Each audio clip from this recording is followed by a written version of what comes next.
नमस्कार दोस्तों, जय माता दी, जय हो पार्वती माता। हे माता, मैं आपसे विनती करता हूँ कि जो भी दर्शक मेरी वीडियो को पूरा देखता है, आप उनके जीवन में खूब तरक्की करना।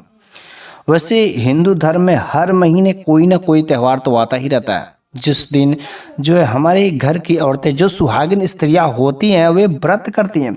और इस बार जो कार्तिक महीना के शुक्ल पक्ष में चतुर्थी को जो है एक बहुत ही अच्छा त्यौहार पड़ रहा है, जिस दिन जो है चौथ अर्थात करवा चौथ का व्रत जो है सुहागिन महिला करती है। और यह करवा चौथ का व्रत जो होता है सुहागिन महिलाओं के लिए ही होता है, और सुहागिन महिलाएं अपनी पति की शुभ कामना के लिए करती है। इस दिन जो चांद का बड़ा ही महत्व होता है, चांद को लेकर के बड़े ही बेसब्री से शाम के समय में सुहागिन महिलाएं चांद को देखने के लिए दीदार करती है।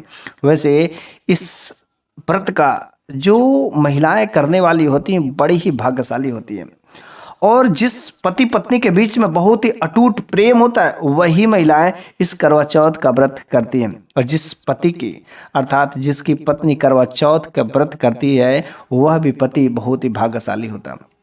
यह करवा चौथ का व्रत ना प्रेम की निशानी होता है कि पत्नी अपने पति से कितना प्रेम करती, पति पत्नी के प्रेम का, पति पत्नी के मोहब्बत का यह जो है प्रतीक होता है। अगर आपकी पत्नी करवा चौथ का व्रत करती तो समझ जाएगा आपकी पत्नी आपको कभी खोना नहीं चाहती है। आपकी पत्नी आपकी लंबी उम्र के लिए कामना करती है, और यह व्रत खास तरीके से हर सुहागिन महिला इसीलिए करती है कि मेरे पति का उम्र लंबी हो, पति की शुभ कामना के लिए, पति का हर काम में उन्नति के लिए। इस वजह से वह अपने पति को कभी खोना नहीं चाहती। वह चाहती है कि हम लोगों का रिश्ता अर्थात ऐसे पति पत्नी का रिश्ता 7 जन्मों जन्म तक हमेशा ऐसे ही रहे, और इस धरती पर जब तक हम लोग रहें हम लोगों के बीच में कभी प्रेम कम ना। और प्रेम का जो रिश्ता होता है ना, बस इस व्रत को करने से और ही ज़्यादा बढ़ता जाता है। वैसे पति पत्नी दोनों मिल करके इस जो व्रत को संपूर्ण करते हैं, लेकिन अगर किसी कारणवश अगर पत्नी की तबीयत खराब हो जाती है, स्वास्थ्य खराब हो जाता है, तो उस स्थिति में पति जो है भली बात इस काम को पूरे कर सकते हैं, व्रत रख सकते हैं। लेकिन वैसे अगर स्थिति सही है तब तो पत्नी करती है, लेकिन अगर पत्नी व्रत करती तो हर तरीके से पति को चाहिए कि उसके काम में सहयोग दें। लेकिन अगर किसी कारणवश अगर पति घर पर नहीं होता, बाहर होता है, तो उस स्थिति में पत्नी को चाहिए कि अपने पति का ध्यान करते हुए व्रत का पूर्ण करें, ताकि किसी प्रकार की कुछ गलतियां भी नहीं हो। अपने पति का नाम लेकर के अपने मन में अपने व्रत को संपूर्ण करें, तथा शाम को जब पानी पीने का समय होता है, चांद का दीदार करने का समय होता है, उस समय अपने पति को ऑनलाइन लेकर के सारे कार्य कर सकती है। वैसे जो करवा चौथ का व्रत होता है भगवान भोलेनाथ तथा माता पार्वती का प्रेम का प्रतीक होता है। इस दिन जो व्रत करने से सच्चे दिल से, सच्ची श्रद्धा से जो भी सुहागिन महिलाएं व्रत करती है उनके जीवन पर माता पार्वती बहुत ही प्रसन्न होती है, और उनके जीवन में खुशियां ही खुशियां बढ़ देती है। उनके पति का उम्र लंबा हो जाता है तथा उन्हें अखंड सौभाग्यवती होने का वरदान भी देती है। इस तरीके से सभी सुहागिन महिलाओं को चाहिए कि जब करवा चौथ का व्रत करती हैं तो माता पार्वती का भी स्मरण जरूर करें, तथा भगवान भोलेनाथ, भगवान श्री गणेश तथा माता पार्वती का ध्यान अवश्य ही करें, क्योंकि इस दिन सुबह से ही लेकर के शाम तक जो करवा चौथ का दिन होता है, और दिन में कथा का शुरुआत होता है। दिन में सभी महिलाएं जो भी करवा चौथ का व्रत की रहती हैं दिन में जो है करवा चौथ वाले कथाएं सुनती हैं, तथा शाम ढलते ढलते चांद के दीदार के लिए घरों के छतों पर क्या गजब का खूबसूरत नज़ारा होता है। वैसे उत्तरी भारत में इस त्यौहार को बड़े ही धूमधाम से मनाया जाता है। उत्तर प्रदेश, हरियाणा, मध्य प्रदेश, बिहार, इन सब राज्यों में इस करवा चौथ का व्रत का बड़े ही महत्वपूर्ण महिमा होती है। सभी जो सुहागिन महिलाएं होती लगभग बड़े ही धूमधाम से मनाई जाती है। इसका तो कुछ खास ही महत्व होता है, इसलिए कुछ खास नियम होते हैं जो करवा चौथ के दिन जो सुहागिन महिलाएं कुछ ऐसी गलतियां कर देती है जो हम सबको जानना जरूरी होता है। उन गलतियों से जो अपने पति की लंबी उम्र के लिए कामना करते हैं वो कामना पूरा नहीं होता, व्रत टूट जाता है, व्रत अखंडित हो जाता है। शायद जाने या अनजाने में कुछ ऐसी गलतियां होती जो सभी सुहागिन महिलाओं को भूल करके भी नहीं करना चाहिए। तो चलिए हम उन बातों को जान लेते हैं। लेकिन यदि आप करवा चौथ का व्रत करती हैं या आपके घर में कोई भी करता हो, या भगवान शिव तथा भोले बाबा माता पार्वती के भक्त होंगे, तो कमेंट बॉक्स में आप जय माता पार्वती जरूर ही लिखेगा। वैसे जय माता पार्वती लिखने से आपको हमेशा माता पार्वती का आशीर्वाद आपके साथ में रहेगा, तथा आपका करवा चौथ का व्रत अवश्य ही संपूर्ण होगा। सुबह को उठ करके सबसे पहले नहा धोकर के फ्रेश होते हैं। और यह जो करवा चौथ का व्रत होता है सुबह 4 बजे से लेकर के शाम तक, जब तक पानी नहीं पी लेते हैं तब तक जो है यह करवा चौथ का व्रत होता है, अर्थात पूरा का पूरा दिन का यह करवा चौथ होता है। शाम के समय में भोजन करते हैं तथा पति अपने हाथों से अपने पत्नी को पानी पिलाता है। चंद्र दर्शन का बहुत ही खास महत्व होता है और इस दिन भगवान श्री गणेश, माता पार्वती का भी पूजन किया जाता है। वैसे साल का 12 महीने होते हैं, लेकिन 12 महीने में केवल एक बार जो एक करवा चौथ का व्रत आता है, जो जीवन भर पति पत्नी के संबंध को अच्छे से बनाए रखने के लिए यह जो त्यौहार है बड़ी ही धूमधाम से मनाया जाता है। और हर पत्नी को, सुहागिन महिलाएं को चाहिए कि अपने पति की लंबी उम्र के लिए करवा चौथ का व्रत करे ही करे। वैसे करवा चौथ का जो व्रत होता है बहुत ही श्रेष्ठ व्रत होता है। जो भी महिलाएं सुहागिन महिलाएं होती है, सुहागिन महिलाओं के लिए यदि देखा जाए तो सबसे श्रेष्ठ व्रत अगर पति के लिए होता है तो वह होता है करवा चौथ। लेकिन ये बात जानना बेहद ही जरूरी है कि आखिर 2023 में करवा चौथ कब है तथा करवा चौथ व्रत में पूजा करने का शुभ मुहूर्त क्या है, क्योंकि हम सभी को पता है कि शुभ मुहूर्त में अगर कोई भी काम किया जाता तो उसका लाभ अवश्य मिलता है। अगर करवा चौथ व्रत की जो पूजा विधि है अगर शुभ मुहूर्त पर करते हैं तो कई लाख गुना जो फायदा मिलता है। आपके पति का बीच में जो होता है प्रेम होता है वह बढ़ता ही जाता है। कभी पति से जो दूरियां नहीं बढ़ेगी, पति पत्नी के बीच में प्रेम का रिश्ता जो बहुत ही मजबूत होता जाएगा। देवी देवताओं का भी आशीर्वाद लगेगा। और ये भी जानना जरूरी है कि आखिर उस जब करवा चौथ है तो उस दिन चांद कब निकलेगा, चांद निकलने का सही समय क्या है, क्योंकि चांद अलग अलग राज्यों में, अलग अलग जिलों में 5 मिनट 10 मिनट इधर उधर होकर के निकलते हैं, लेकिन निकलते जरूर। और इस बार भी ठीक ऐसा ही होगा, क्योंकि चांद का दीदार करने के लिए जो सुहागिन महिलाएं होती है छत पर बहुत ही बेसब्री से इंतजार करती हैं। इसलिए हम सभी को जानना अति आवश्यक है करवा चौथ कब है। तो बस मैं आप लोगों को बताना चाहता हूँ कि इस 2023 में करवा चौथ 1 नवंबर दिन बुधवार को पड़ रहा है। लेकिन अब हम लोगों को बहुत ही जरूरी है जानना कि आखिर करवा चौथ व्रत की पूजा का शुभ मुहूर्त क्या है। तो करवा चौथ की पूजा का शुभ मुहूर्त है शाम, अर्थात 1 नवंबर को ही 5:34 पर शाम के समय से लेकर के 6:54 तक, अर्थात लगभग 1 घंटा 20 मिनट का ये पूजा का शुभ मुहूर्त है। इस समय भगवान श्री गणेश, माता पार्वती, भोले बाबा का सच्चे दिल से पूजा करना चाहिए। यदि माता पार्वती का आशीर्वाद लग गया तो आपको अखंड सौभाग्यवती होने का वरदान मिलता है। आपके पति का मान सम्मान में वृद्धि होती है। आपके जो पति पत्नी के बीच का रिश्ता होता है, प्रेम होता है, वह यूं ही इतना अटूट विश्वास हो जाता है कि कभी पति दूसरे के पराये स्त्री के चक्कर में नहीं पड़ सकता है। आपका पति केवल आप वाले ही करेगा, केवल आपका पति आपके इशारे पर नाचेगा यदि सही तरीके से यदि आप पूजा करती है। और पूजा करते समय कुछ गलतियां नहीं करती हैं, लेकिन इस पूजा करते समय कुछ ऐसी गलतियां हो जाती जो जाने या अनजाने में हर सुहागिन महिलाएं को नहीं पताती होती है। लेकिन आज की इस वीडियो में मैं उन गलतियों को एक एक करके बात करूंगा, लेकिन आप उसके लिए आप वीडियो के अंत तक बने रहिए। अगर आपको मेरे द्वारा दिया गया ज्ञान अच्छा लग रहा हो तो कमेंट बॉक्स में आप जय माता दी, जय पार्वती माता लिख जरूर दीजिएगा। वीडियो को लाइक करना तो मत भूलिए। तो चलिए अब हम लोग जान लेते हैं आखिर चांद का निकलने का समय क्या है। तो चांद का निकलने का समय 1 नवंबर को रात 8:15।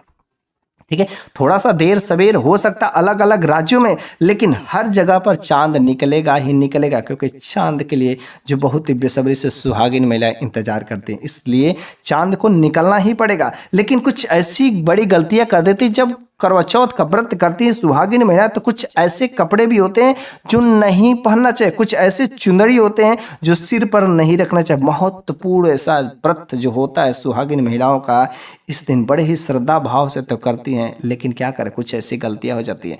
जो फिल्मों में जो अभिनेत्री होती है यहाँ तक कि वह भी करवा चौथ व्रत का बहुत ही खास महत्व देती है। इसलिए हम सभी को चाहिए कि जो भी सुहागिन महिलाएं होती हैं करवा चौथ व्रत में किसी भी प्रकार की कोई गलती नहीं होती है। तो चलिए हम लोग उन चीजों को जान लेते हैं कि कौन सी गलतियां हैं नहीं करनी चाहिए। पहला नंबर की यदि बात करें तो जो पति की दी हुई निशानियां होती, जो पति की निशानियां होती है, उन निशानियों को, अर्थात पति का दिया हुआ जो जोड़ा होता है, शादी का जोड़ा होता है, बिंदी होता है, पैरलों में का पायल होता है, चुंदड़ी होता है, सिंदूर होता है, मंगलसूत्र होता है, ये सारे के सारे चीज़ें अर्थात जो 16 श्रृंगार वाली जो चीज़ें होती है ना, कभी भी इस दिन किसी पराई स्त्री को नहीं देना चाहिए। अपना यूज किया जो कुछ भी आप चीज़ें इस्तेमाल करते 16 श्रृंगार वाली अपना चीज़ें नहीं देना चाहिए। खास तरीके से अगर पति ने कोई निशानी दिया, जैसे पति का निशानी अंगूठी हो सकता है, कोई रिंग दिया है, कुछ भी जो चीज़ें होती है अगर निशानी के रूप में दिया तो उस निशानी को भूल करके भी किसी पराया स्त्री को नहीं देना चाहिए। क्योंकि अगर इस दिन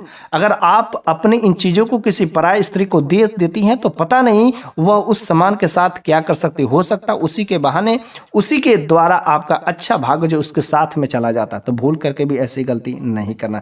जो कुछ भी पति की निशानियां होती है तो उसे भूल करके भी नहीं देना चाहिए। और उस दिन जो आपने कोई पहना हुआ कपड़ा है तो उसको भी नहीं देना चाहिए।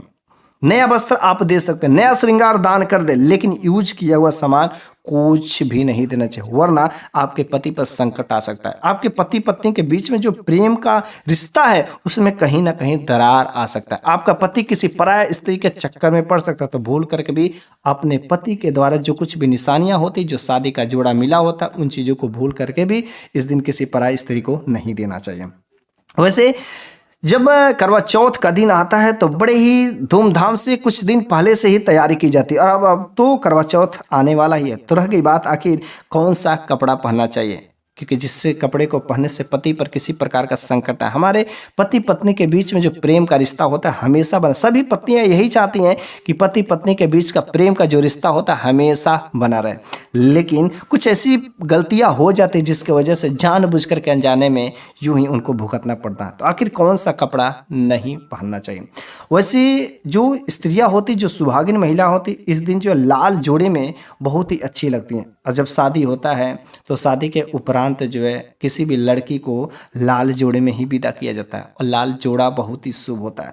लाल जोड़ा में देवी देवता का भी आशीर्वाद होता है। लाल रंग सभी देवी देवताओं को बहुत ही अच्छा होता है, पसंद होता है और बहुत ही शुभ होता है और बहुत ही दुर्लभ संयोग बनता है जब लाल चुनरी अर्थात लाल रंग का यदि वस्त्र पहनते हैं। लेकिन इस दिन भूल करके भी किसी भी आपको सफेद रंग का कोई भी वस्त्र धारण नहीं करना, भले ही उस पर क्यों ना कुछ जड़ी बूटी लगाओ, कुछ जो है सितारे लटकाए हो, उससे नहीं मतलब है। सफेद रंग की साड़ी, सफेद रंग का सूट नहीं पहनना चाहिए, क्योंकि सफेद रंग जो विधवा होने का प्रतीत होता है। तो सफेद वस्त्र भूल करके भी नहीं पहनना चाहिए। और पति को चाहिए कि महिला को उपहार में सफेद रंग का कोई वस्त्र भी नहीं देना चाहिए। हो सके यदि आपके पास शादी का जोड़ा है तो शादी का जोड़ा ही पहने, क्योंकि शादी का जोड़ा बहुत ही शुभ माना जाता है। लेकिन इस समय नया जमाना के हिसाब से, मॉडर्न टाइम के हिसाब से लोग पुराने कपड़े को नहीं पहनते तक शादी का जोड़ा पुराना हो गया। लेकिन शादी का जोड़ा पहनने से ना जो पति जब आपको देखेगा पुराने उस शादी के जोड़े में तो पति बहुत ही खुश हो जाता है। पति आपसे खुल करके प्रेम करेगा और आपके ऊपर प्रेम खूब बरसा देगा। लेकिन अगर नया मॉडर्न के टाइम से देखा जाए तो नए कपड़े खरीदती है, मार्केट से जाकर के अलग अलग कपड़े खरीद के लाती है। लेकिन जो भी आप कपड़ा खरीद कर लाइए उसमें सफ़ेद वस्त्र नहीं होना चाहिए। आप लाल खरीदें, गुलाबी खरीदें, नारंगी खरीदें, पीला खरीदें, इन सब वस्त्रों को भी खरीद करके पहन सकती हैं। लेकिन सफ़ेद वस्त्र भूल करके भी आपको नहीं पहनना है। यदि कोशिश करें, यदि आपके पास पुराना लाल जोड़ा है, फ्रेश है, सही है, तो कोशिश करें आप पुराना लाल जोड़ा को ही पहने। लाल जोड़ा बस अपना जो शादी के समय का होता है ना, उससे पवित्र कोई दूसरा वस्त्र नहीं है। मांग में जो सिंदूर लगाती हैं, लेकिन सिंदूर लगाते समय भी कुछ ऐसी गलतियां कर देती हैं जिसका बहुत बड़ा घोर पाप लगता है। पति के ऊपर जो संकट आ सकता है, क्योंकि जो सिंदूर होता है ना, पति की लंबी उम्र की निशानियां होती हैं। पति की लंबी उम्र के लिए ही औरतें जो क्या करती हैं, अपने मांग में सिंदूर भरती हैं। वैसे सिंदूर लगाते समय कुछ ऐसी गलतियां होती हैं। तो पहला नंबर का जो गलती है, जो सिंदूर लगाती है तो थोड़ा सा साट में थोड़ा सा सिंदूर लगाती हैं, लेकिन ऐसा नहीं काम करना। जब भी आप सिंदूर लगाएं तो पूरा का पूरा भरपूर सिंदूर लगाएं। इस दिन माता पार्वती इस चीज़ों को देखती हैं, कौन सी स्त्री के प्रति अपने पति के लिए कितना प्रेम है, कितना श्रद्धा भाव है। और जिस स्त्री के मांग में पूरा भरपूर सिंदूर दिखता है, माता पार्वती प्रसन्न होती है और उन्हें अखंड सौभाग्यवती होने का वरदान देती है। दूसरा नंबर की जो गलती है, माथे पर जो सिंदूर लगाती हैं तो छोटा सिंदूर ना लगाएं। आपको छुपाना भी नहीं है, क्योंकि कुछ ऐसी भी महिलाएं होती छोटा सा सिंदूर लगाकर उसको छुपाते। यदि आप माथे में सिंदूर लगाकर अर्थात अपने मांग में सिंदूर भरकर उसको छुपा लेती हैं तो इस काम को करने से आपका पति का कभी तरक्की नहीं हो सकता। आपके पति का मान सम्मान हमेशा समाज में छुप जाता। आप छोटा सिंदूर लगाएंगे तो आपके पति का मान सम्मान भी छुटा। आप लंबा सिंदूर लगाती हैं तो आपके पति का मान सम्मान भी उतना ही बढ़ता है तथा माता पार्वती भोले बाबा का आशीर्वाद सदैव आपके साथ पर रहने लगता है। लेकिन इन गलतियों को नहीं करना चाहिए। और एक बात इसके साथ साथ सिंदूर लगाते समय यदि सिंदूर का डिबिया हाथ में से गिर जाता है तो बहुत ही अशुभ माना जाता है। लेकिन अगर बाय चांस किसी कारणवश से यदि आपके साथ ऐसा हो जाता है तो तुरंत जो माता पार्वती से माफी मांगना चाहिए कि हे माते, मुझसे गलतियों का जो कुछ भी अपशगुन होने वाला कृपया आप उन्हें माफ करिए। और ऐसा आप करके अगर माता पार्वती से प्रार्थना करेंगे, विनती करेंगे, क्षमा याचना करेंगे तो अवश्य ही माता पार्वती माफ कर देंगे। जो आपके पति पर आने वाला संकट है जरूर ही कुछ ना कुछ टल जाएगा। तो भूल करके भी कभी ऐसी गलती ना हो कि आपके हाथ से सिंदूर की डिबिया गिर जाए, क्योंकि सिंदूर की डिबिया आपके हाथ से गिरना और करवा चौथ के दिन बहुत ही अशुभ होता है। पति पत्नी के जो प्रेम का जो रिश्ता होता है करवा चौथ, अगर इस दिन अगर पति जो अपने पत्नी के मांग में सिंदूर भरता है, खास तरीके से करवा चौथ के दिन, तो 7 जन्मों तक का साथ बना रहता है। पति पत्नी के जो आपस का प्रेम होता है ना, यह हमेशा प्रेम जो बना रहता है पूरा का पूरा जीवन, कभी उनके से में प्रेम कभी कमी नहीं होता है। कहीं भी जाए आप जो है बहुत ही सुंदर आपको वरदान मिलता है। तो रह गई बात अब शॉपिंग करती हैं, तो शॉपिंग में क्या चीज़ें खरीदनी चाहिए, क्या चीज़ें नहीं खरीदनी चाहिए, क्योंकि जब करवा चौथ का व्रत आता है तो बहुत 1 हफ्ता पहले से 10 दिन पहले से जो भी सुहागिन महिलाएं होती है पूरी की पूरी उसकी तैयारियां करना शुरू कर दे। कैसा कपड़ा खरीदें, कैसा क्या चीज़ें खरीदना चाहिए, क्या चीज़ नहीं खरीदना चाहिए। तो कुछ ऐसी खास गलतियां होती है जो मार्केटिंग करते समय, खरीदारी करते समय जो है कुछ गलतियां हो जाती है। आखिर कौन सा क्या चीज़ें खरीदना चाहिए जो बड़ी ही उत्तम होता है। ठीक है, तो चलिए हम लोग जान लेते क्या खरीदारी करते समय कौन सा वस्त्र किस कलर का क्या चीज़ें सब जो है जानकारी ले लेते हैं। पहला नंबर की यदि बात है कि जो कपड़े खरीदती हैं तो कपड़ा खरीदती हैं, यदि आपके पास शादी का जोड़ा हो तो बड़ी अच्छी बात है, आप वही पहने। लेकिन ये नया मॉडल के हिसाब से नए वस्त्र भी खरीद सकते हैं। तो आप जब भी कपड़े ले तो लाल, हरा, पीला, नीला, गुलाबी, ऑरेंज इस कलर का ले, लेकिन सफ़ेद और काला ये दोनों कपड़े आपको नहीं लेना, क्योंकि सफ़ेद जो है आपका विधवा होने का प्रतीक होता है और काला जो है पहनते हैं तो पूरा का पूरा नकारात्मक शक्तियाँ ही प्रवेश कर जाती हैं। दूसरा नंबर का जो उपाय है कि जब भी बहू अर्थात कोई भी जब करवा चौथ का व्रत करती है और उसके लिए मार्केटिंग करने जाती, खरीदारी करने जाती, तो अपने सास के लिए जरूर थोड़ा बहुत छोटा मोटा गिफ्ट जरूर ही ले, ना ले तो एक साड़ी ही ले ले, मतलब छोटा मोटा उपहार जरूर ही ले लेना चाहिए। तीसरा नंबर की जो गलतियां है कि कुछ ऐसी औरतें होती हैं कि जो चूड़ियां लेती हैं तो चूड़ियाँ भी अपने मैचिंग के हिसाब से ले लेते हैं। लेकिन अगर लाल चूड़िया रहता है तो बड़ी ही शुभ होता है। मैचिंग के हिसाब से भी आप ले सकते हैं, लेकिन जो चूड़िया आप पहनती हैं उन चूड़ियों को बड़े ही ध्यान से दे करके बारीकी से ही पहने जब आप पहनती, क्योंकि उन चूड़ियों में किसी प्रकार की कोई खनक नहीं होनी चाहिए, कोई इसमें टूट फूट कोई क्रेक नहीं होना चाहिए। इन सब चीज़ों को ध्यान से देख करके उस दिन जो चूड़ियों को धारण करना है। बगैर चूड़ी का व्रत जो संपूर्ण नहीं माना जाता, तब भूल करके भी आपको जो चूड़ी पहने तो उसमें क्रैक नहीं होना चाहिए। काड़ा भी पहन सकते हैं, कंगन पहन सकते हैं, लेकिन थोड़ी सी सावधानियां रख करके। आभूषण की भी खरीदारी करती हैं, बहुत सारे जो सुहागिन महिलाएं होती हैं आभूषण खरीदना पसंद करते हैं, तो आभूषण भी आप खरीद सकते हैं। लेकिन वह आभूषण जो भी पहनती हैं तो उस दिन जो कोशिश करें कि जो हमारा ओरिजिनल है, मंगलसूत्र है, जो शादी के समय है, वही जो पति के द्वारा दिया गया उन सारे के सारे 16 श्रृंगार को करें। लेकिन नकली किसी प्रकार का कोई जो है जो आर्टिफिशियल जो आभूषण होते हैं, ज्वेलरी होते हैं, उन सब आभूषणों को भूल करके भी ग्रहण नहीं करना है। ठीक है, इन सब चीज़ों को ना पहने। ठीक है, और इसमें जो है नया नया जमाना के हिसाब से यदि देखा जाए मॉडर्न टाइम में, तो मेहंदी लगाना किसी भी त्यौहार पर सुहागिन महिलाओं का एक जो बहुत ही अच्छा जो होता है मेहंदी लगाना। लेकिन आजकल अपने खुद नहीं मेहंदी लगवाती, बल्कि मार्केट में जा कर के नए नए ब्यूटी पार्लर पर जाकर वहाँ पर मेहंदी लगवाते। लेकिन अगर वहाँ पर भीड़ हो, समय नहीं, तो आप कोशिश करें कि अपने घर पर ही मेहंदी लगाने का काम कर सकती हैं। छलनी भी खरीदें। छलनी खरीदते समय उस छलनी में ध्यान दे दें कि उसमें छेद नहीं है, कोई ज़्यादा जो है उसमें टूटा फूटा तो नहीं, इन सब चीज़ों को कहीं क्रैक नहीं, इन सब चीज़ों को ध्यान देना चाहिए, ताकि अगर उसमें गलती होती है, ऐसा होता है तो आपके पति पर जो इसके वजह से क्या होता है कि संकट आ जाता है। लेकिन अगर आपका पति आपके घर पे है तो कोशिश करें कि आप अपने पति को मना करके पानी पिलाने का जो कार्यक्रम है वो पति के द्वारा ही यदि पानी पिलाता है तो बड़ा ही अच्छा होता है। पति पत्नी का जो प्रेम का रिश्ता होता है और ही मजबूत होता जाता है। जब भी बाजार में जाती हैं सुहागिन महिला करवा चौथ का मार्केटिंग करने जाए तो एक खास चीज़ जरूर लाइएगा। मैं आपसे विनती करता हूं, मैं रिक्वेस्ट करता हूं कि आप इन चीज़ों को अपने घर में जरूर लाएगा। 100% भगवान श्री कृष्ण भगवान विष्णु का वास आपके घर में होगा। माता पार्वती भी प्रसन्न होती। इस एक चीज़ जानते हैं क्या वो चीज़ है? वह है मोर पंख। जब भी आप मार्केटिंग करने जाए तो कोशिश करिए अगर आपको कहीं से मोर पंख मिल जाता उस दिन, अगर बिकता हुआ अगर कहीं से आपको मोर पंख मिल जाता तो उस दिन जरूर आपने घर में लाना चाहिए। तथा अपने घर के पूजा मंदिर में इस मोर पंख को रख देना चाहिए। इस मोर पंख को रखने से आपके घर में अनेक प्रकार के सकारात्मक शक्तियां जो प्रवेश कर जाती हैं उस दिन, और पति पत्नी के बीच में जो प्रेम होता है वैसे राधा रानी के जैसे अटूट प्रेम हो जाता है, हमेशा हमेशा के लिए जन्मों जन्मों का साथ हो जाता है। तो मोर पंख हमेशा लाना चाहिए ताकि आपके जो पति पत्नी का रिश्ता है हमेशा कायम रहे।